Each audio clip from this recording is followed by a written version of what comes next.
എല്ലാവർക്കും നമസ്കാരം. ഇന്ന് നമ്മൾ ഡിസ്കസ് ചെയ്യാനായിട്ട് പോകുന്നത് SNGO first semester social formation in world ഹിസ്റ്ററിയിലുള്ള ബ്ലോക്ക് 3 ഇമ്പോർട്ടൻ്റ് ആയിട്ടുള്ള ക്വസ്റ്റ്യൻസ് ആണ്. അപ്പോൾ ചാനൽ ആദ്യമായിട്ടാണ് കാണുന്നതെങ്കിൽ എല്ലാവരും മറക്കാതെ സബ്സ്ക്രൈബ് ചെയ്യുക. അതേപോലെ തന്നെ വീഡിയോ ഇഷ്ടമാണെന്നുണ്ടെങ്കിൽ ലൈക്ക് ചെയ്യുക, ഷെയർ ചെയ്യുക, കമൻറ്റ് ചെയ്യുക. അപ്പോൾ നമുക്ക് നേരെ വീഡിയോയിലോട്ട് പോവാം. ഫസ്റ്റ് ക്വസ്റ്റ്യൻ ആണ്, വാട്ട് ഈസ് ഫ്യൂഡലിസം? ഫ്യൂഡലിസം എന്നാൽ എന്ത് എന്നുള്ളതാണ് ക്വസ്റ്റ്യൻ. ഫ്യൂഡലിസം എന്നത് മധ്യകാല യൂറോപ്പിൽ നിലനിന്നിരുന്ന ഒരു സാമൂഹിക സാമ്പത്തിക രാഷ്ട്രീയ വ്യവസ്ഥയാണ് ഫ്യൂഡലിസം. അപ്പോൾ ഫ്യൂഡലിസം എന്നത് മധ്യകാല യൂറോപ്പിൽ നിലനിന്നിരുന്ന ഒരു സാമൂഹിക സാമ്പത്തിക രാഷ്ട്രീയ വ്യവസ്ഥയാണ് ഫ്യൂഡലിസം. ഈ വ്യവസ്ഥയിൽ ഭൂമിയായിരുന്നു സമ്പത്തിൻ്റെയും അധികാരത്തിൻ്റെയും പ്രധാന ഉറവിടം. അതായത് ഫ്യൂഡലിസത്തിൽ ഭൂമിയായിരുന്നു സമ്പത്തിൻ്റെയും അധികാരത്തിൻ്റെയും പ്രധാന ഉറവിടം. അപ്പോൾ എന്താണ് ഫ്യൂഡലിസം? മധ്യകാല യൂറോപ്പിൽ നിലനിന്നിരുന്ന ഒരു സാമൂഹിക സാമ്പത്തിക രാഷ്ട്രീയ വ്യവസ്ഥയാണ് ഫ്യൂഡലിസം. ഇനി പറയുന്നത് ഫ്യൂഡലിസത്തിൻ്റെ സവിശേഷതയെക്കുറിച്ചിട്ടാണ്. ഭൂമിയാണ് സമ്പത്തിൻ്റെയും അധികാരത്തിൻ്റെയും അടിസ്ഥാനം. രാജാവ് ഭൂമി സാമന്തന്മാർക്ക് നൽകി. അപ്പോൾ ഭൂമിയാണ് സമ്പത്തിൻ്റെയും അധികാരത്തിൻ്റെയും അടിസ്ഥാനം. രാജാവ് ഭൂമി സാമന്തന്മാർക്ക് നൽകി. സാമന്തന്മാർ രാജാവിന് വിശ്വസ്തതയും സൈനിക സേവനവും നൽകി. നൈറ്റുമാർ സാമന്തന്മാർക്ക് വേണ്ടി യുദ്ധം ചെയ്തു. കർഷകരും അടിമ കർഷകരും ഭൂമി കൃഷി ചെയ്ത് ഉൽപാദനം നടത്തി. പകരമായി അവർ സംരക്ഷണം ലഭിച്ചു. അപ്പോൾ ഈ സാമന്ത വ്യവസ്ഥ അല്ലെങ്കിൽ ഫ്യൂഡലിസത്തിൻ്റെ പ്രധാന സവിശേഷതകളാണ്: ഭൂമിയാണ് സമ്പത്തിൻ്റെയും അധികാരത്തിൻ്റെയും അടിസ്ഥാനം. രാജാവ് ഭൂമി സാമന്തന്മാർക്ക് നൽകി. സാമന്തന്മാർ രാജാവിന് വിശ്വസ്തതയും സൈനിക സേവനവും നൽകി. നൈറ്റുമാർ സാമന്തന്മാർക്ക് വേണ്ടി യുദ്ധം ചെയ്തു. കർഷകരും അടിമ കർഷകരും ഭൂമിയിൽ കൃഷി ചെയ്ത് ഉൽപാദനം നടത്തി. പകരമായി അവർക്ക് സംരക്ഷണം ലഭിച്ചു. ഇതാണ് സാമന്ത വ്യവസ്ഥ അല്ലെങ്കിൽ ഫ്യൂഡലിസത്തിൻ്റെ സവിശേഷതകൾ. ഇനി അടുത്തത് ഡിസ്കസ് ചെയ്യാനായിട്ട് പോകുന്നത്, what was the mode of production during the feudalism period? സാമന്ത വ്യവസ്ഥ കാലത്തെ ഉൽപാദന രീതി വിശദീകരിക്കുക എന്നുള്ളതാണ് ക്വസ്റ്റ്യൻ. അപ്പോൾ സാമന്ത ഉൽപാദന രീതി എന്താണെന്ന് ആദ്യം എഴുതണം, എന്നിട്ട് അതിൻ്റെ പ്രധാന സവിശേഷതകൾ, അതാണ് ഈ ഒരു ക്വസ്റ്റ്യനിൽ ആൻസറായി എഴുതേണ്ടത്. അപ്പോൾ എന്താണ് സാമന്ത ഉൽപാദന രീതി എന്ന് പറഞ്ഞാൽ? സാമന്ത ഉൽപാദന രീതി എന്നത് ഭൂമിയെ അടിസ്ഥാനമാക്കിയുള്ള കൃഷി ഉൽപാദന വ്യവസ്ഥയാണ്. അപ്പം ഭൂമിയെ അടിസ്ഥാനമാക്കിയുള്ള കൃഷി ഉൽപാദന വ്യവസ്ഥയെയാണ് സാമന്ത ഉൽപാദന രീതി എന്ന് പറയുന്നത്. ഇതിൽ ഭൂമി സാമന്തന്മാരുടെ ഉടമസ്ഥയിലായിരുന്നു. കർഷകരും സെർഫുകളും ഭൂമിയിൽ കൃഷി ചെയ്തു ഉൽപാദനം നടത്തി. അവർ ഉൽപാദനത്തിൻ്റെ ഒരു ഭാഗം വാടക, നികുതി അല്ലെങ്കിൽ നിർബന്ധിത തൊഴിൽ ആയി സാമന്തന്മാർക്ക് നൽകി. അപ്പോൾ എന്താണ് സാമന്ത ഉൽപാദന രീതി എന്ന് ആദ്യം എഴുതണം. സാമന്ത ഉൽപാദന രീതി എന്നത് ഭൂമിയെ അടിസ്ഥാനമാക്കിയുള്ള കൃഷി ഉൽപാദന വ്യവസ്ഥയാണ്. ഇതിൽ ഭൂമി സാമന്തന്മാരുടെ ഉടമസ്ഥയിലായിരുന്നു. കർഷകരും സെർഫുമാരും ഭൂമിയിൽ കൃഷി ചെയ്ത് ഉൽപാദനം നടത്തി. അവർ ഉൽപാദനത്തിൻ്റെ ഒരു ഭാഗം വാടക, നികുതി അല്ലെങ്കിൽ നിർബന്ധിത തൊഴിൽ ആയി സാമന്തന്മാർക്ക് നൽകി. ഇനി എന്താണ് ഈ സാമന്ത ഉൽപാദന രീതിയുടെ സവിശേഷതകളാണ് പറയുന്നത്. ഭൂമിയാണ് പ്രധാന ഉൽപാദന മാർഗം. കൃഷിയായിരുന്നു പ്രധാന സാമ്പത്തിക പ്രവർത്തനം. അപ്പോൾ ഭൂമിയാണ് പ്രധാന ഉൽപാദന മാർഗം, കൃഷിയായിരുന്നു പ്രധാന സാമ്പത്തിക പ്രവർത്തനം. സാമന്തന്മാർക്ക് ഭൂമിയുടെ ഉടമകളായിരുന്നു. അപ്പോൾ സാമന്തന്മാർ ഭൂമിയുടെ ഉടമകളായിരുന്നു. സെർഫുമാരും കർഷകരും ഭൂമിയിൽ കൃഷി ചെയ്തു. ഉൽപാദന മെച്ചം സാമന്തന്മാർ വാടക, നികുതി, നിർബന്ധിത തൊഴിൽ എന്നിവ വഴി കൈവശപ്പെടുത്തി. ഇതിലുണ്ടാവുന്ന ഉൽപാദന മിച്ചം സാമന്തന്മാർ വാടക, നികുതി, നിർബന്ധിത തൊഴിൽ എന്നിവ വഴി കൈവശപ്പെടുത്തി. പ്രാദേശിക ആവശ്യങ്ങൾ നിറവേറ്റുന്നതിന് സ്വയം പര്യാപ്തത സമ്പദ് വ്യവസ്ഥയായിരുന്നു. അപ്പോൾ പ്രാദേശിക ആവശ്യങ്ങൾ നിറവേറ്റുന്ന സ്വയം പര്യാപ്തത സമ്പദ് വ്യവസ്ഥ ആയിരുന്നു. അടുത്ത ക്വസ്റ്റ്യൻ ആണ്, what do you mean by subsistence agriculture? ഉപജീവന കൃഷി എന്നാൽ എന്ത് എന്നുള്ളതാണ് ക്വസ്റ്റ്യൻ. ഉപജീവന കൃഷി എന്നത് കർഷകനും കുടുംബവും സ്വന്തം ആവശ്യങ്ങൾ നിറവേറ്റുന്നതിനായി നടത്തുന്ന കൃഷിരീതിയാണ്. കർഷകനും കുടുംബവും സ്വന്തം ആവശ്യങ്ങൾ നിറവേറ്റുന്നതിനായി നടത്തുന്ന കൃഷിരീതിയാണ് ഉപജീവന കൃഷിരീതി എന്ന് പറയുന്നത്. അപ്പോൾ ഈ ഒരു ക്വസ്റ്റ്യൻ വരികയാണെന്നുണ്ടെങ്കിൽ what do you mean by subsistence agriculture എന്നുള്ള ക്വസ്റ്റ്യൻ വരികയാണെന്നുണ്ടെങ്കിൽ എന്താണ് ഇതിൻ്റെത്? ഉപജീവന കൃഷി എന്നാണ് സബ്സിസ്റ്റൻസ് അഗ്രികൾച്ചർ എന്ന് പറയുന്നതിൻ്റെ അർത്ഥം. അപ്പോൾ ഉപജീവന കൃഷി എന്നാൽ കർഷകരും കുടുംബവും സ്വന്തം ആവശ്യങ്ങൾ നിറവേറ്റുന്നതിനായി നടത്തുന്ന കൃഷി രീതിയാണ് ഉപജീവന കൃഷി എന്ന് പറയുന്നത്. ഇനി ഇതിൻ്റെ പ്രധാന സവിശേഷതകളാണ് നോക്കാനായിട്ട് പോകുന്നത്. കുടുംബത്തിൻ്റെ ആവശ്യങ്ങൾ നിറവേറ്റുക എന്നതാണ് പ്രധാന ലക്ഷ്യം. ചെറിയ ഭൂമിയിലാണ് കൃഷി നടത്തുന്നത്. പരമ്പരാഗത കൃഷി രീതികളും ലളിതമായ ഉപകരണങ്ങളും ഉപയോഗിക്കുന്നു. വിപണിയിലേക്കുള്ള ഉൽപ്പാദനം വളരെ കുറവാണ്. കുടുംബാംഗങ്ങളുടെ അധ്വാനത്തെയാണ് പ്രധാനമായും ആശ്രയിച്ചിരിക്കുന്നത്. അപ്പോൾ ഉപജീവന കൃഷിയുടെ പ്രധാന സവിശേഷതകളാണ് കുടുംബത്തിൻ്റെ ആവശ്യങ്ങൾ നിറവേറ്റുക എന്നതാണ് പ്രധാന ലക്ഷ്യം. ചെറിയ ഭൂമിയിലാണ് കൃഷി നടത്തുന്നത്. പരമ്പരാഗത കൃഷി രീതികളും ലളിതമായ ഉപകരണങ്ങളും ഉപയോഗിക്കുന്നു. വിപണിയിലേക്കുള്ള ഉൽപ്പാദനം വളരെ കുറവാണ്. കുടുംബാംഗങ്ങളുടെ അധ്വാനത്തെയാണ് പ്രധാനമായും ആശ്രയിക്കുന്നത്. അപ്പോൾ ഇതാണ് ഉപജീവന കൃഷിയുടെ പ്രധാന സവിശേഷതകൾ. അടുത്ത ക്വസ്റ്റ്യൻ ആണ് what is manorial system? Manorial system എന്നാൽ എന്ത് എന്നുള്ളതാണ് ക്വസ്റ്റ്യൻ. മെനോറിയൽ സിസ്റ്റം എന്നത് സാമന്ത വ്യവസ്ഥ കാലത്ത് നിലവിലുണ്ടായിരുന്ന ഗ്രാമീണ സാമ്പത്തിക വ്യവസ്ഥയാണ്. മെനോറിയൽ സിസ്റ്റം എന്നത് സാമന്ത വ്യവസ്ഥ കാലത്ത് നിലവിലുണ്ടായിരുന്ന ഗ്രാമീണ സാമ്പത്തിക വ്യവസ്ഥയാണ്. ഇനി പറയുന്നത് ഇതിൻ്റെ സവിശേഷതകളാണ്. മാനർ ആയിരുന്നു സാമ്പത്തിക ജീവിതത്തിൻ്റെ കേന്ദ്രം. അപ്പോൾ മാനർ എന്ന് പറഞ്ഞാൽ വലിയ ഭൂമി ഉടമസ്ഥയിലുള്ള സാമന്തന്മാരെയാണ് നമ്മൾ മാനർ എന്ന് പറയുന്നത് കേട്ടോ. അപ്പോൾ മാനർ ആയിരുന്നു സാമ്പത്തിക ജീവിതത്തിൻ്റെ കേന്ദ്രം. സെർഫുമാരും കർഷകരും ഭൂമിയിൽ കൃഷി ചെയ്തു. കർഷകർ വിളവിൻ്റെ ഒരു ഭാഗവും തൊഴിൽ സേവനവും ലോർഡിന് നൽകി. ലോർഡ് എന്ന് പറഞ്ഞാൽ ഭൂമിൻ്റെ ഉടമകളെയാണ് ലോർഡ് എന്ന് പറയുന്നത്. അപ്പോൾ കർഷകർ വിളവിൻ്റെ ഒരു ഭാഗവും തൊഴിൽ സേവനവും ലോർഡിന് നൽകി. മാനർ സാധാരണയായി സ്വയം പര്യാപ്തമായ സാമ്പത്തിക ഘടകമായിരുന്നു. അപ്പോൾ മാനർ സാധാരണയായി സ്വയം പര്യാപ്തമായ ഒരു സാമ്പത്തിക ഘടകമായിരുന്നു. ഇതാണ് മെനോറിയൽ സിസ്റ്റത്തിൻ്റെ സവിശേഷതകൾ. അപ്പോൾ എന്തൊക്കെയാണ്? മാനർ ആയിരുന്നു സാമ്പത്തിക ജീവിതത്തിൻ്റെ കേന്ദ്രം. സെർഫുമാരും കർഷകരും ഭൂമിയിൽ കൃഷി ചെയ്തു. കർഷകർ വിളവിൻ്റെ ഒരു ഭാഗവും തൊഴിലും സേവനവും ലോഡിന് നൽകി. മാനർ സാധാരണയായി സ്വയം പര്യാപ്തമായ സാമ്പത്തിക ഘടകമായിരുന്നു. അപ്പോൾ മാനർ എന്ന് പറഞ്ഞാൽ വലിയ ഭൂമി ഉടമസ്ഥയിലുള്ള സാമന്തന്മാരാണ്. അതേപോലെ തന്നെ ലോഡ് എന്ന് പറഞ്ഞാൽ ഭൂമിയുടെ ഉടമകളെയാണ് ലോഡ് എന്ന് പറയുന്നത്. അടുത്ത ക്വസ്റ്റ്യൻ ആണ് what do you mean by commercialisation of agriculture? അതായത് കൃഷിയുടെ വാണിജ്യവൽക്കരണം എന്താണ് എന്നുള്ളതാണ് ക്വസ്റ്റ്യൻ. കൃഷിയുടെ വാണിജ്യവൽക്കരണം എന്നത് സ്വന്തം ഉപജീവനത്തിനല്ലാതെ വിപണിയിൽ വിറ്റ് ലാഭം നേടുന്നതിനായി കൃഷി നടത്തുന്നതാണ്. അപ്പോൾ കൃഷിയുടെ വാണിജ്യവൽക്കരണം എന്നാൽ സ്വന്തം ഉപജീവനത്തിനല്ലാതെ വിപണിയിൽ വിറ്റ് ലാഭം നേടുന്നതിനായി കൃഷി നടത്തുന്നതിനെയാണ് കൃഷിയുടെ വാണിജ്യവൽക്കരണം എന്ന് പറയുന്നത്. ഇതിൻ്റെ പ്രധാന സവിശേഷതകളാണ് പറയുന്നത്. ലാഭം നേടുക എന്നതാണ് പ്രധാന ലക്ഷ്യം. വിപണിക്കായി വിളകൾ ഉൽപ്പാദിപ്പിക്കുന്നു. പണവിളകൾ കൃഷി ചെയ്യുന്നു. ആധുനിക കൃഷി രീതികൾ സാങ്കേതിക വിദ്യയും ഉപയോഗിക്കുന്നു. ഉൽപ്പാദനം വിപണിയിലെ ആവശ്യത്തെ ആശ്രയിച്ചിരിക്കുന്നു. അപ്പോൾ ഇത്രയും കാര്യങ്ങളാണ് പ്രധാന സവിശേഷതകൾ. കൃഷിയുടെ വാണിജ്യവൽക്കരണത്തിൻ്റെ പ്രധാന സവിശേഷതകളാണ്. ലാഭം നേടുക എന്നതാണ് പ്രധാന ലക്ഷ്യം. വിപണിക്കായി വിളകൾ ഉൽപ്പാദിപ്പിക്കുന്നു. പണവിളകൾ കൃഷി ചെയ്യുന്നു. ആധുനിക കൃഷി രീതികളും സാങ്കേതിക വിദ്യയും ഉപയോഗിക്കുന്നു. ഉൽപ്പാദനം വിപണിയിലെ ആവശ്യത്തെ ആശ്രയിച്ചിരിക്കുന്നു. ഇതാണ് കൃഷിയുടെ വാണിജ്യവൽക്കരണത്തിൻ്റെ പ്രധാന സവിശേഷതകൾ. അടുത്ത ക്വസ്റ്റ്യൻ ആണ് what led to the growth of trade and commerce in Europe? യൂറോപ്പിലെ വ്യാപാരത്തിൻ്റെയും വാണിജ്യത്തിൻ്റെയും വളർച്ചയ്ക്ക് കാരണമായ ഘടകങ്ങൾ എഴുതുക എന്നുള്ളതാണ് ക്വസ്റ്റ്യൻ. കാർഷികോൽപാദനം വർദ്ധിച്ചതോടെ മിച്ചോൽപാദനം ലഭിക്കുകയും അത് വ്യാപാരത്തിന് ഉപയോഗിക്കപ്പെടുകയും ചെയ്തു. അപ്പോൾ കാർഷികോൽപാദനം വർദ്ധിച്ചതോടെ മിച്ചോൽപാദനം ലഭിക്കുകയും അത് വ്യാപാരത്തിന് ഉപയോഗപ്പെടുകയും ചെയ്തു. ജനസംഖ്യ വർദ്ധിച്ചതോടെ സാധനങ്ങളുടെ ആവശ്യകത വർദ്ധിച്ച് വ്യാപാരം വികസിച്ചു. ജനസംഖ്യ വർദ്ധിച്ചതോടെ സാധനങ്ങളുടെ ആവശ്യകത വർദ്ധിച്ച് വ്യാപാരം വികസിച്ചു. പുതിയ നഗരങ്ങളും വിപണികളും രൂപപ്പെട്ടത് വ്യാപാരത്തെ പ്രോത്സാഹിപ്പിച്ചു.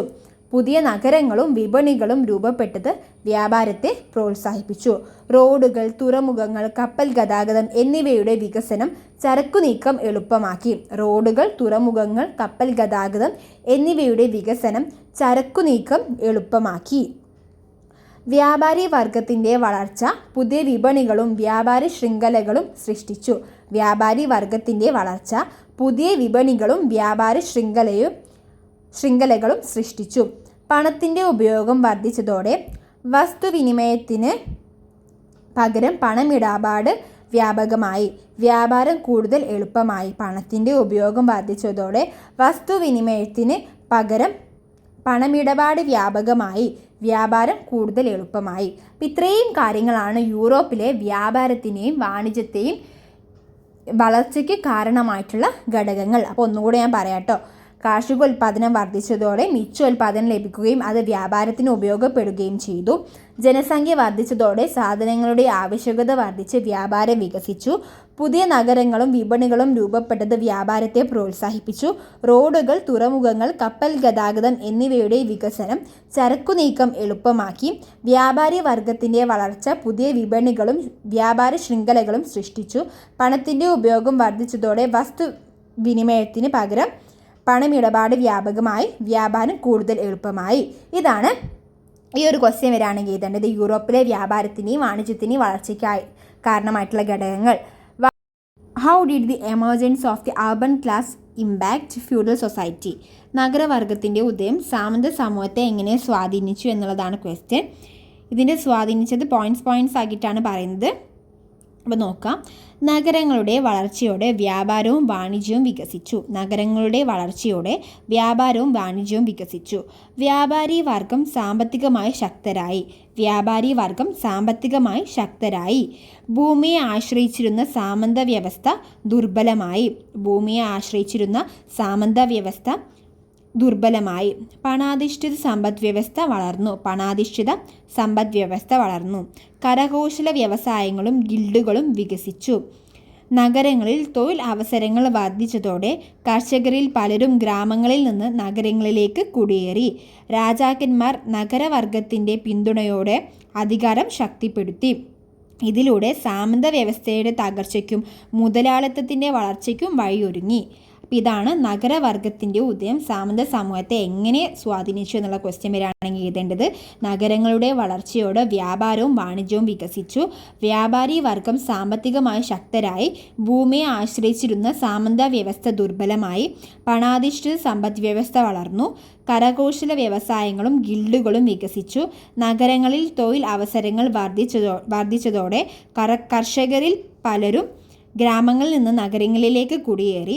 രാജാക്കന്മാർ നഗരവർഗത്തിൻ്റെ പിന്തുണയോടെ അധികാരം ശക്തിപ്പെടുത്തി.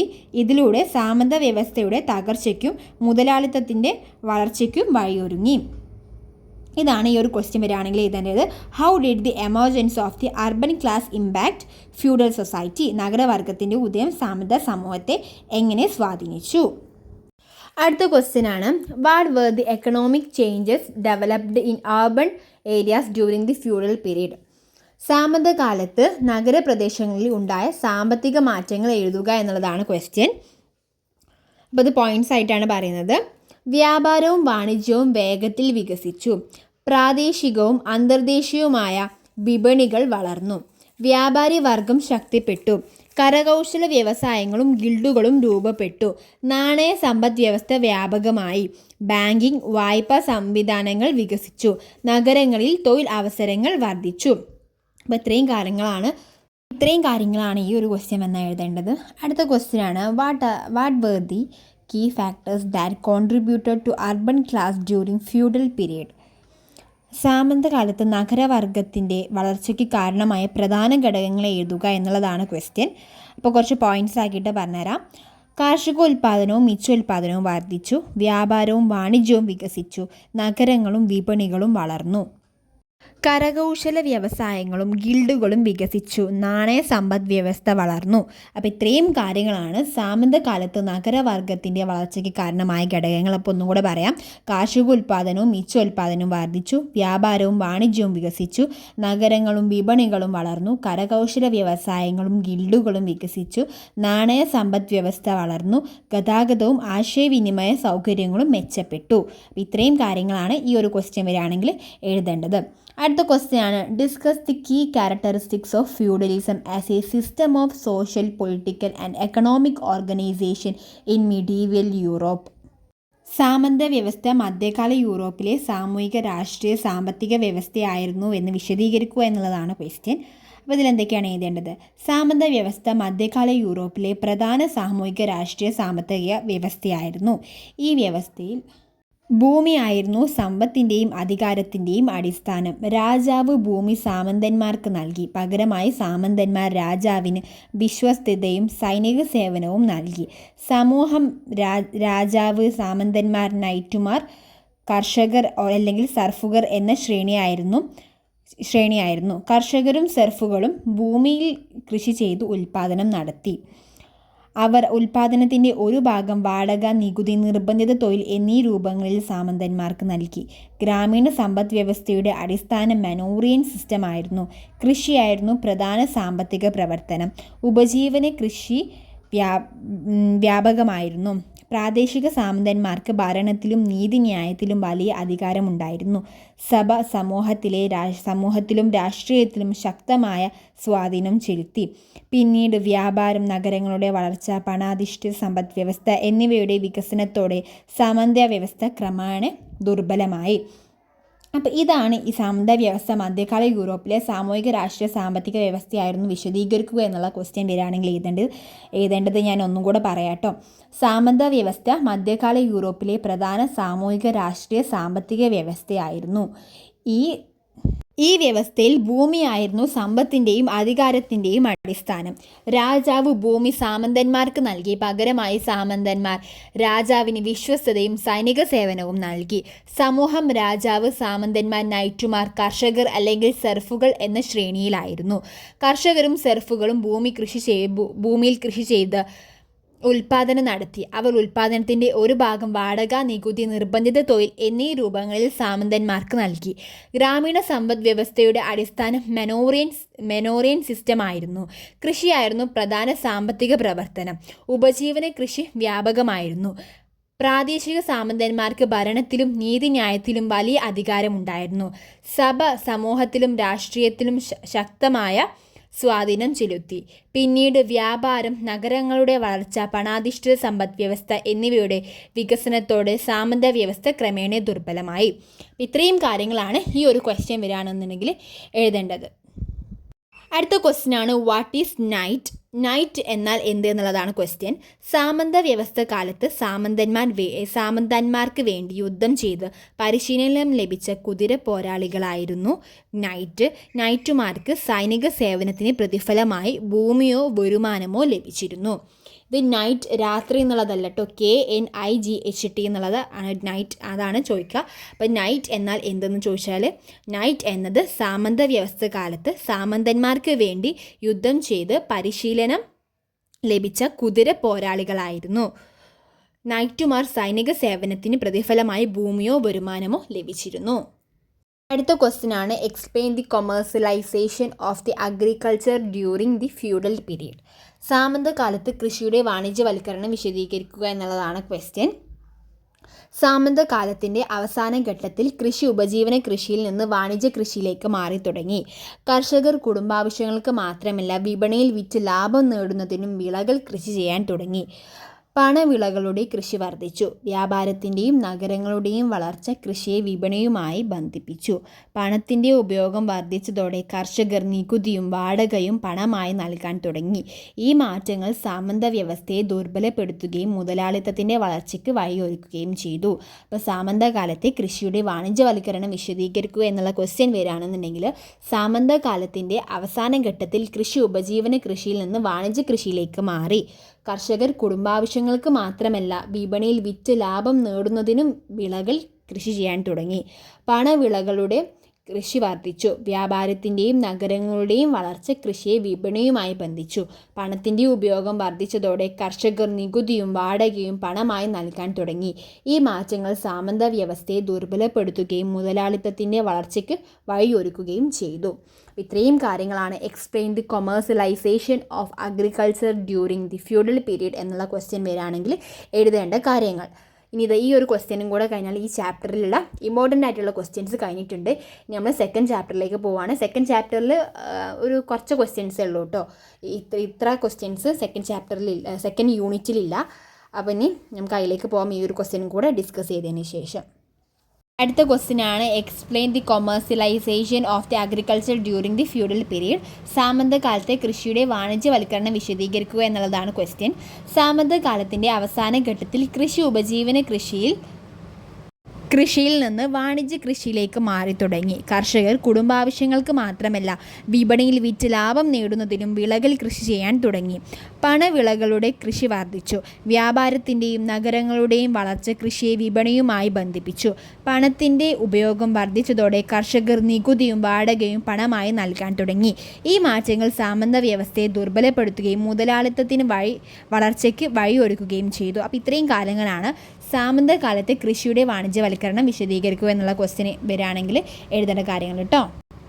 ലാസ്റ്റത്തെ ക്വസ്റ്റ്യന് നമ്മൾ ഡിസ്കസ് ചെയ്യുന്നില്ല, കാരണം അതൊരട്ടം ഡിസ്കസ് ചെയ്തതാണ്. അത് ഒന്നുകൂടെ ടെക്സ്റ്റായി പോയതാണ്. ഇനി നമ്മൾ ഡിസ്കസ് ചെയ്യാനായിട്ട് പോകുന്നത് യൂണിറ്റ് 2 ഇമ്പോർട്ടൻ്റ് ആയിട്ടുള്ള ക്വസ്റ്റ്യൻസ് ആണ്. അപ്പോൾ നമുക്ക് യൂണിറ്റ് 2 ഇമ്പോർട്ടൻറ്റ് ക്വസ്റ്റ്യൻസ് ഡിസ്കസ് ചെയ്യാം. യൂണിറ്റ് 2 ക്വസ്റ്റ്യൻസാണ് ഞാൻ ഡിസ്കസ് ചെയ്യുന്നത്. ഇനി എക്സാമിന് ശ്രദ്ധിക്കേണ്ട കാര്യങ്ങൾ എന്തൊക്കെയെന്ന് നോക്കാം. നിങ്ങൾ ഈ പഠിക്കുന്ന സമയത്ത് ഇപ്പം ഈ വീഡിയോയിൽ പറയുന്ന സെയിം ലാംഗ്വേജ് യൂസ് ചെയ്തിട്ട് തന്നെ എഴുതി പഠിക്കണം എന്നൊന്നുമില്ല. നിങ്ങളുടെ ലാംഗ്വേജിൽ പഠിച്ചാൽ മതി. അതായത് ഇപ്പം നിങ്ങൾക്കിപ്പം കഴിയുന്ന പോലെ, അതായത് നിങ്ങൾക്കിപ്പം ഈസി ആയിട്ട് എങ്ങനെ പഠിക്കാൻ പറ്റും ഈ പറഞ്ഞ കാര്യങ്ങളൊക്കെ അങ്ങനത്തെ രീതിയിൽ പഠിച്ചാൽ മതി. അതായത് ഈ സെയിം ലാംഗ്വേജ് യൂസ് ചെയ്ത് പഠിക്കണം എന്നുള്ള നിർബന്ധമൊന്നുമില്ല. നിങ്ങളുടെ ഭാഷയിൽ പഠിക്കുക. അതേപോലെ തന്നെ നിങ്ങൾ ശ്രദ്ധിക്കേണ്ട കാര്യം, എക്സാമിന് ഒരു ക്വസ്റ്റ്യനും ഒഴിവാക്കാണ്ടിരിക്കുക. എല്ലാ ക്വസ്റ്റ്യനും അറ്റൻഡ് ചെയ്യുക. മാക്സിമം ക്വസ്റ്റ്യൻസ് നിങ്ങൾക്ക് കഴിയുന്ന അത്രയും ക്വസ്റ്റ്യൻസ് അറ്റൻഡ് ചെയ്യാണ് ചെയ്യേണ്ടത്. അതായത് അത്രയും ക്വസ്റ്റ്യൻസ് അറ്റൻഡ് ചെയ്യുമ്പോൾ നമുക്ക് എന്താണ് കുറച്ചും കൂടെ കൂട്ടാനായിട്ട് കഴിയും.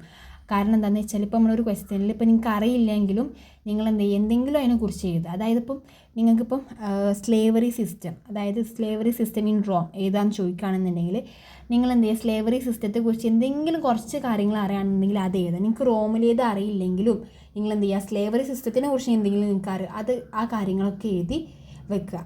അങ്ങനെയാണ് നിങ്ങൾ ഒരു ക്വസ്റ്റ്യനെ അപ്രോച്ച് ചെയ്യേണ്ടത്. ഒരിക്കലും ക്വസ്റ്റ്യനെ ഒഴിവാക്കാണ്ടിരിക്കുക. അതാണ് ശ്രദ്ധിക്കേണ്ട കാര്യം. അപ്പോൾ ഇത്രയും കാര്യങ്ങൾ ശ്രദ്ധിച്ച് എക്സാം നല്ല രീതിയിൽ എഴുതാൻ കഴിയട്ടെ. ഷോർട്ട് ടൈമിലാകുമ്പോൾ കുറേ കാര്യങ്ങൾ പഠിക്കാൻ കഴിയണമെന്നില്ല. നിങ്ങൾ കഴിയുന്ന പോലെ പഠിക്കാൻ നിങ്ങളെ ലാംഗ്വേജിൽ പഠിച്ചെടുക്കാം കേട്ടോ. അപ്പോൾ ഇനി നമുക്ക് യൂണിറ്റ് 2 ഇമ്പോർട്ടൻറ്റ് ക്വസ്റ്റ്യൻസിലേക്ക് പോവാം. ഫസ്റ്റ് ക്വസ്റ്റ്യനാണ് evaluate the impact of fragmentation on political power, social structure and overall stability on medieval European society. ഇതാണ് ക്വസ്റ്റ്യൻ. അതായത് നമ്മളോട് ചോദിച്ചിട്ടുള്ളത് എന്താണെന്ന് വെച്ചാൽ മധ്യകാല യൂറോപ്യൻ സമൂഹത്തിൽ വിഭജനത്തിൻ്റെ സ്വാധീനം വിലയിരുത്തുക എന്നുള്ളതാണ് ക്വസ്റ്റ്യൻ. അപ്പോൾ ഇതിൽ എന്തൊക്കെയാണ് എഴുതേണ്ടതെന്ന് നോക്കാം. മധ്യകാല യൂറോപ്യൻ സമൂഹത്തിൽ വിഭജനം രാഷ്ട്രീയ, സാമൂഹിക, സാമ്പത്തിക മേഖലകളിൽ വലിയ സ്വാധീനം ചെലുത്തി.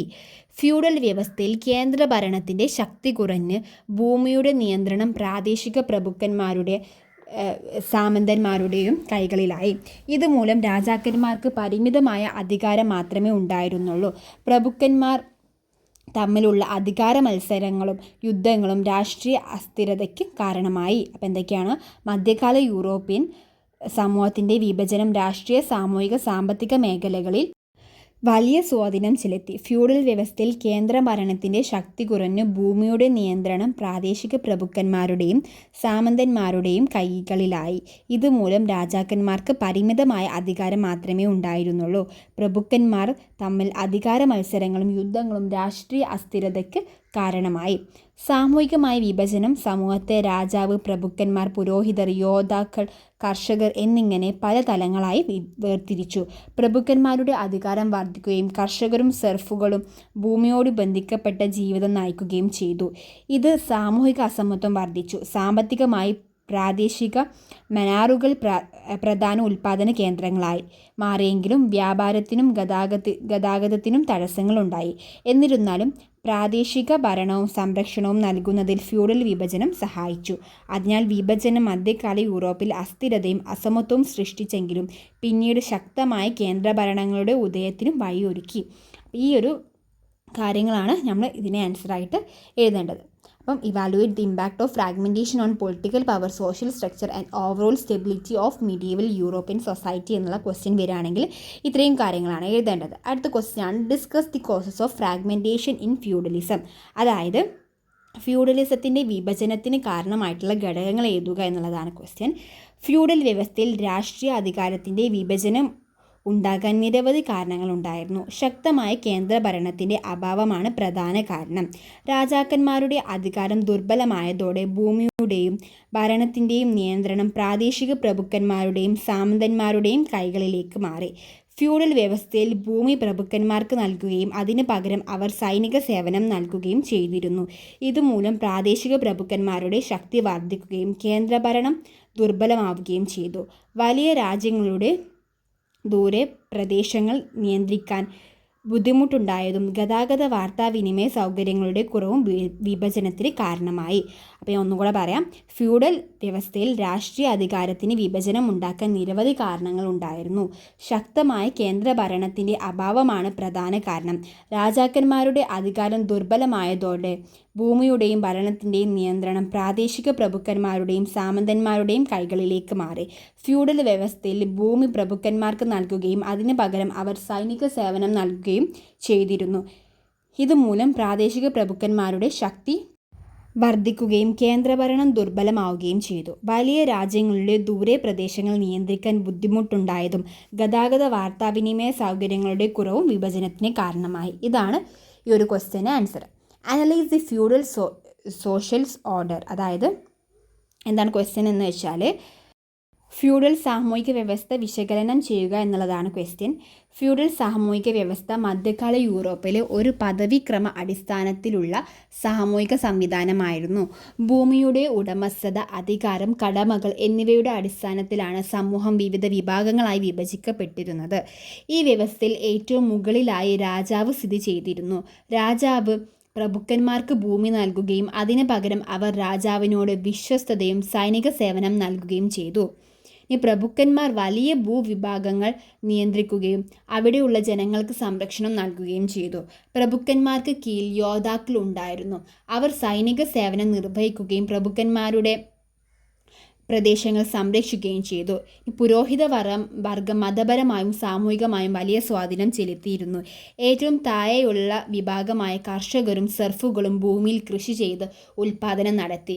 സെർഫുകൾക്ക് പരിമിതമായ സ്വാതന്ത്ര്യം മാത്രമേ ഉണ്ടായിരുന്നുള്ളൂ. അവർ ഭൂമിയോട് ബന്ധിപ്പിക്കപ്പെട്ടവരായിരുന്നു. ഇത്രയും കാര്യങ്ങളാണ് ഈ ഒരു ഫ്യൂഡൽ സാമൂഹിക വ്യവസ്ഥ വിശകലനം ചെയ്യുക എന്നുള്ള ക്വസ്റ്റ്യൻ വരികയാണെങ്കിൽ എഴുതേണ്ടത്. ഇതിൻ്റെ സെയിം തന്നെയാണ് അടുത്ത question. Compare and contrast the position and privileges of Kings, nobility and clergy and പെസൻസ്. ഈ സെയിം കാര്യങ്ങൾ തന്നെയാണ് ഈ ക്വസ്റ്റ്യനിലും എഴുതേണ്ടത് കേട്ടോ. അതായത് കിങ് എന്തൊക്കെയാണ് ചെയ്തത്, അതേപോലെ തന്നെ പെസൻസിന് എങ്ങനെയായിരുന്നു ജീവിതം, കാര്യങ്ങൾ തന്നെ എഴുതേണ്ടത്. അത് ഈ സെയിം സാധനം തന്നെയാണ്. അതായത് ഈ സെയിം ക്വസ്റ്റ്യൻ്റെ ആൻസർ തന്നെയാണ് ഇതിൻ്റെയും ആൻസർ കേട്ടോ. അപ്പോൾ ഇനി നമുക്ക് അടുത്ത ചാപ്റ്ററിലേക്ക് പോകാം. ഈ ചാപ്റ്ററിൽ ഇത്രയും കാര്യങ്ങളാണ് പഠിക്കാനുള്ളത്.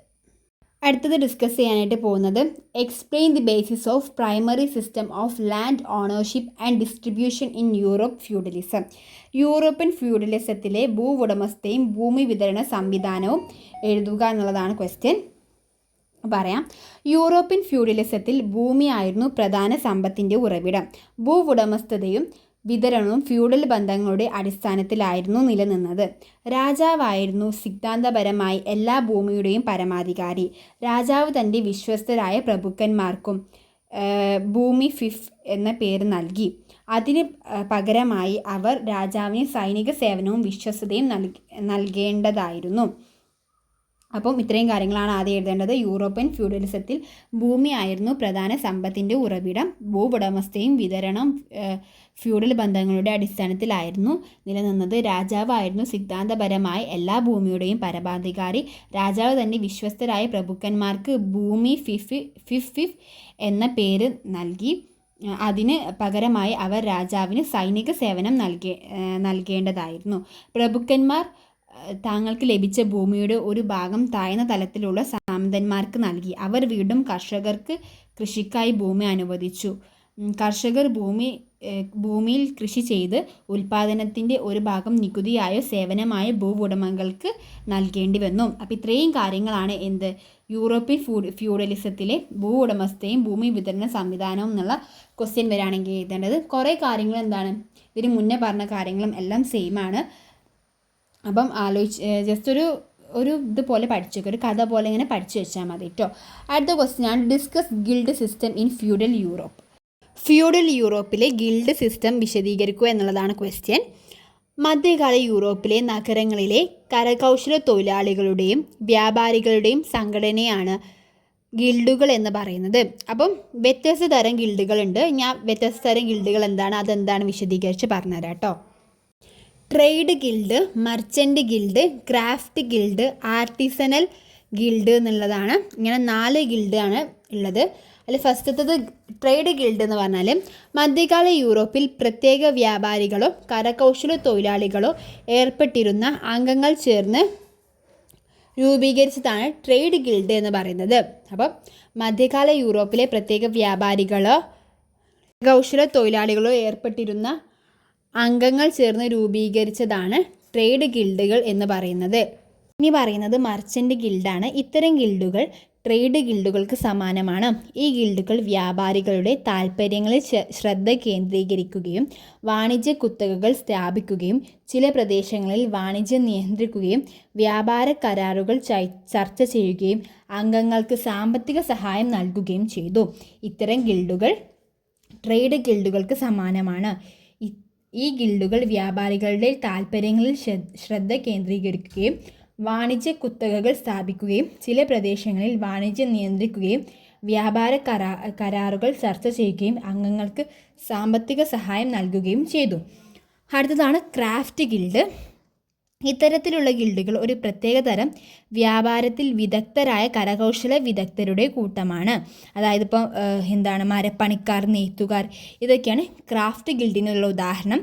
ഇത്തരം ഗിൽഡുകൾ ഒരു പ്രത്യേക തരം വ്യാപാരത്തിൽ വിദഗ്ധരായ കരകൗശല വിദഗ്ധരുടെ കൂട്ടായ്മയാണ്. അടുത്തതാണ് ആർട്ടിസണൽ ഗിൽഡ് എന്ന് പറയുന്നത്. ചിത്രകാരന്മാർ, ശില്പികൾ, ആഭരണ നിർമ്മാതാക്കൾ എന്നിങ്ങനെ വിവിധ മേഖലയിലെ വിദഗ്ധരുടെയും കലാകാരന്മാരുടെയും ഒരു സംഘടനയാണ് ആർട്ടിസണൽ ഗിൽഡ് എന്ന് പറയുന്നത്. ചിത്രകാരന്മാർ, ശില്പികൾ, ആഭരണ നിർമ്മാതാക്കൾ എന്നിങ്ങനെ വിവിധ മേഖലയിലെ വിദഗ്ധരുടെയും കലാകാരന്മാരുടെയും ഒരു സംഘടനയാണ് ആർട്ടിസണൽ ഗിൽഡ് എന്ന് പറയുന്നത്. അടുത്ത ക്വസ്റ്റ്യൻ ആണ് what was the code of conduct that emphasised night in feudal Europe.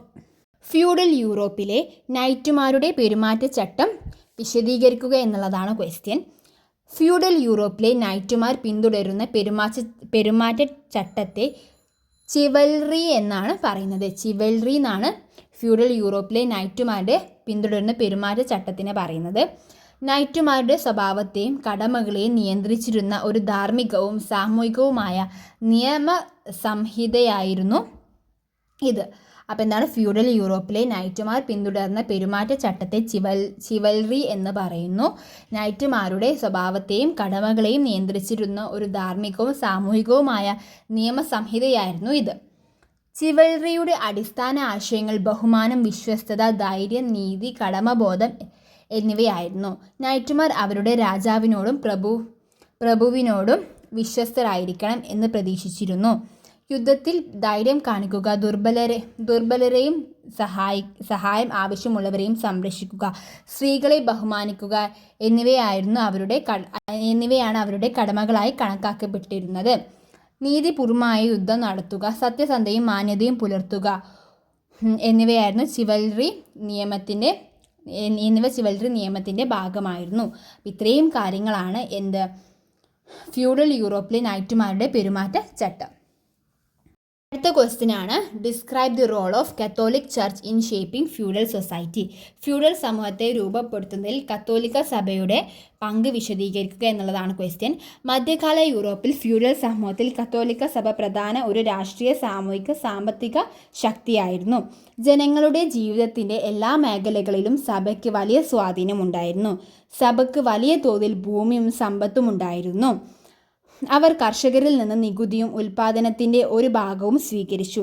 ഇതിലൂടെ സഭ ഫ്യൂഡൽ ഭൂവ്യവസ്ഥയുടെ പ്രധാന ഭാഗമായി തീർന്നു. സഭ രാജാക്കന്മാരുടെയും പ്രഭുക്കന്മാരുടെയും അധികാരത്തെ പിന്തുണയ്ക്കുകയും അവരുടെ ഭരണം നിയമപരമാണെന്ന് അംഗീകരിക്കുകയും ചെയ്തു. അതേസമയം ജനങ്ങൾക്ക് മതപരമായ മാർഗനിർദ്ദേശവും വിദ്യാഭ്യാസവും സാമൂഹിക സേവനങ്ങളും നൽകി. കത്തോലിക്ക സഭ സാമൂഹിക ക്രമവും ഫ്യൂഡൽ മൂല്യങ്ങളും ശക്തിപ്പെടുത്തി.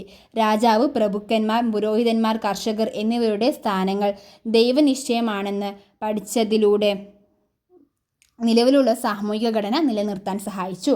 ഇത്രയും കാര്യങ്ങളാണ് ഈ ഒരു question. Describe the role Catholic church in shaping feudal society എന്നുള്ള ക്വസ്റ്റ്യൻ വരികയാണെന്നുണ്ടെങ്കിൽ എഴുതേണ്ടത്. അടുത്ത ക്വസ്റ്റ്യൻ ആണ് evaluate the military service of medieval Europe. അപ്പം മിലിറ്ററി സർവീസാണ് മിഡീവൽ യൂറോപ്പിലെ മിലിറ്ററി സർവീസ് എന്നുള്ളതാണ് ക്വസ്റ്റ്യൻ. മധ്യകാല യൂറോപ്പിലെ ഫ്യൂഡൽ വ്യവസ്ഥയിൽ സൈനിക സേവനം ഒരു പ്രധാന കടമയായിരുന്നു. ഭൂമി ലഭിച്ച സാമന്തന്മാർക്കും നൈറ്റുമാർക്കും പകരമായി രാജാവിനോട് സൈനിക സേവനം നൽകേണ്ടതുണ്ടായിരുന്നു. ഇത് ഫ്യൂഡൽ ബന്ധത്തിൻ്റെ പ്രധാന അടിത്തറയായിരുന്നു.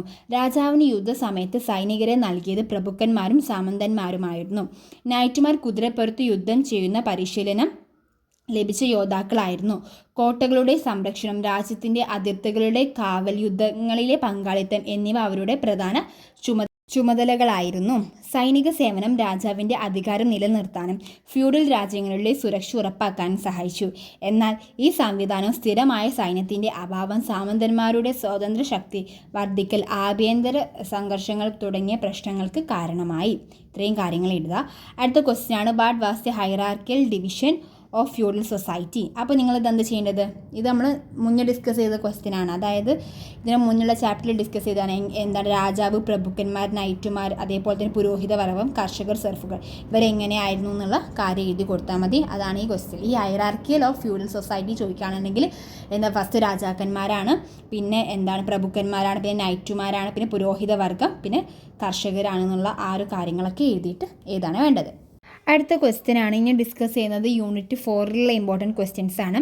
Discuss the emergence of merchant guilds. അതായത് വ്യാപാര ഗിൽഡുകളുടെ ഉദയം വിശദീകരിക്കുക എന്നുള്ളതാണ് ക്വസ്റ്റ്യൻ. മധ്യകാല യൂറോപ്പിൽ ഫ്യൂഡൽ വ്യവസ്ഥയുടെ കാലഘട്ടത്തിൽ നഗരങ്ങളും വ്യാപാരവും വളർന്നതോടെ വ്യാപാര ഗിൽഡുകൾ രൂപം കൊണ്ടു. വ്യാപാരികളുടെ താൽപ്പര്യങ്ങൾ സംരക്ഷിക്കാനും വ്യാപാര പ്രവർത്തനങ്ങൾ ക്രമീകരിക്കാനും വേണ്ടിയാണ് ഇവ സ്ഥാപിക്കപ്പെട്ടത്. ഫ്യൂഡൽ കാലത്തിൻ്റെ തുടക്കത്തിൽ സമ്പദ് വ്യവസ്ഥ പ്രധാനമായും കൃഷിയെ ആശ്രയിച്ചിരുന്നെങ്കിലും നഗരങ്ങളുടെ വളർച്ചയും ദൂരവ്യാപാരത്തിൻ്റെ വർധനയും വ്യാപാരികളുടെ പ്രാധാന്യം കൂട്ടി. വിവിധ പ്രദേശങ്ങളിൽ നിന്നുള്ള വ്യാപാരികൾ ചേർന്ന് ഗിൽഡുകൾ രൂപീകരിച്ചു. വ്യാപാരി ഗിൽഡുകൾ വിപണിയിലെ വ്യാപാര നിയമങ്ങൾ നിയന്ത്രിച്ചു. വ്യാപാരികളുടെ അവകാശങ്ങൾ സംരക്ഷിച്ചു. ഉൽപ്പന്നങ്ങളുടെ ഗുണനിലവാരവും വിലയും നിയന്ത്രിക്കാൻ സഹായിച്ചു. പുതിയ വ്യാപാരികൾക്ക് അംഗത്വം നൽകുകയും വ്യാപാര തർക്കങ്ങൾ പരിഹരിക്കുകയും ചെയ്തു. അപ്പോൾ ഇത്രയും കാര്യങ്ങളാണ് വ്യാപാര ഗിൽഡുകളുടെ ഉദയം. അപ്പോൾ എന്തൊക്കെയാണ് കാര്യങ്ങൾ എഴുതേണ്ടത്? മധ്യകാല യൂറോപ്പിൽ ഫ്യൂഡൽ വ്യവസ്ഥയുടെ കാലഘട്ടത്തിൽ നഗരങ്ങളും വ്യാപാരവും വളർന്നതോടെയാണ് വ്യാപാര ഗിൽഡുകൾ രൂപം കൊണ്ടത്. വ്യാപാരികളുടെ താൽപ്പര്യങ്ങൾ സംരക്ഷിക്കാനും വ്യാപാര പ്രവർത്തനങ്ങൾ ക്രമീകരിക്കാനും വേണ്ടിയാണ് ഇവ സ്ഥാപിക്കപ്പെട്ടത്. ഫ്യൂഡൽ കാലത്തിൻ്റെ തുടക്കത്തിൽ സമ്പദ് വ്യവസ്ഥ പ്രധാനമായും കൃഷിയെ ആശ്രയിച്ചിരുന്നെങ്കിലും പിന്നീട് നഗരങ്ങളുടെ വളർച്ചയും ദൂരവ്യാപാരത്തിൻ്റെ വർധനവും വ്യാപാരികളുടെ പ്രാധാന്യം കൂട്ടി. വിവിധ പ്രദേശങ്ങളിൽ നിന്നുള്ള വ്യാപാരികൾ ചേർന്ന് ഗിൽഡുകൾ രൂപീകരിച്ചു. വ്യാപാരി ഗിൽഡുകൾ വിപണിയിലെ വ്യാപാര നിയമങ്ങൾ നിയന്ത്രിച്ചു. വ്യാപാരികളുടെ അവകാശങ്ങൾ സംരക്ഷിച്ചു. ഉൽപ്പന്നങ്ങളുടെ ഗുണനിലവാരവും വിലയും നിയന്ത്രിക്കാൻ സഹായിച്ചു. പുതിയ വ്യാപാരികൾക്ക് അംഗത്വം നൽകുകയും വ്യാപാര തർക്കങ്ങൾ പരിഹരിക്കുകയും ചെയ്തു. അടുത്ത ക്വസ്റ്റ്യൻ ആണ് write short note transition from feudalism to capitalism. ഫ്യൂഡലിസത്തിൽ നിന്ന് ക്യാപിറ്റലിസത്തിലേക്കുള്ള മാറ്റത്തെക്കുറിച്ച് എഴുതാനാണ് ചോദിക്കുന്നത്. മധ്യകാല യൂറോപ്പിലെ ഫ്യൂഡൽ വ്യവസ്ഥ ക്രമേണ ദുർബലമാവുകയും അതിൻ്റെ സ്ഥാനത്ത് മുതലാളിത്ത സമ്പദ് വ്യവസ്ഥ വളരുകയും ചെയ്തു. കൃഷി അധിഷ്ഠിതമായ ഫ്യൂഡൽ സമ്പദ് വ്യവസ്ഥയിൽ നിന്ന് വ്യാപാരം, വിപണി, പണം എന്നിവയെ അടിസ്ഥാനമാക്കിയ പുതിയ സാമ്പത്തിക വ്യവസ്ഥയിലേക്കുള്ള മാറ്റമായിരുന്നു ഇത്. മിച്ചോൽപാദനത്തിൻ്റെ കുറവ്, സർഫ് വ്യവസ്ഥയുടെ തകർച്ച, നഗരങ്ങളുടെ വളർച്ച, വ്യാപാരത്തിൻ്റെ വികസനം, വ്യാപാരി വർഗത്തിൻ്റെ ഉയർച്ച എന്നിവ ഈ മാറ്റത്തിൻ്റെ പ്രധാന കാരണങ്ങളായി. ഗിൽഡുകൾ, ബാങ്കിങ്, ദൂരവ്യാപാരം എന്നിവയുടെ വളർച്ച മുതലാളിത്തത്തിൻ്റെ വളർച്ചയ്ക്ക് സഹായിച്ചു. അപ്പോൾ ഇത്രയും കാര്യങ്ങളാണ് ഫ്യൂഡലിസത്തിൽ നിന്നും മുതലാളിത്തത്തിലേക്കുള്ള മാറ്റത്തെക്കുറിച്ച് എഴുതാൻ പറയുകയാണെങ്കിൽ എഴുതേണ്ടത്. ഇത്രയും കാര്യങ്ങളാണ് ഈ ബ്ലോക്ക് 2ലുള്ള ഇമ്പോർട്ടൻ്റ് ആയിട്ടുള്ള ക്വസ്റ്റ്യൻസ്. ഇപ്പോൾ നല്ല ലെങ്ത്തുള്ള ഒരു വീഡിയോ ആയിട്ടുണ്ട്. അപ്പോൾ എല്ലാവരും മാക്സിമം കേട്ട് പഠിക്കാനായിട്ട് ശ്രമിക്കുക. ഞാൻ അടുത്തൊരു വീഡിയോ ആയിട്ട് വരാം. അതേപോലെ തന്നെ ചാനൽ സബ്സ്ക്രൈബ് ചെയ്യാത്ത എല്ലാവരും സബ്സ്ക്രൈബ് ചെയ്ത് സപ്പോർട്ട് ചെയ്യുക. കുറേ ആൾക്കാർ ചാനൽ സബ്സ്ക്രൈബ് ചെയ്യാണ്ടാണ് വീഡിയോ കാണുന്നത്. അപ്പോൾ ചാനൽ സബ്സ്ക്രൈബ് ചെയ്യാത്തവരെല്ലാവരും ഒന്ന് സബ്സ്ക്രൈബ് ചെയ്യണേ. അതേപോലെ തന്നെ വീഡിയോ ഇഷ്ടമാണെങ്കിൽ ലൈക്ക് ചെയ്യുക, ഷെയർ ചെയ്യുക, കമൻറ്റ് ചെയ്യുക, സബ്സ്ക്രൈബ് ചെയ്യുക. ഇനി അടുത്ത നല്ലൊരു വീഡിയോ ആയിട്ട് വരാം. അതുവരേക്കും ബൈ.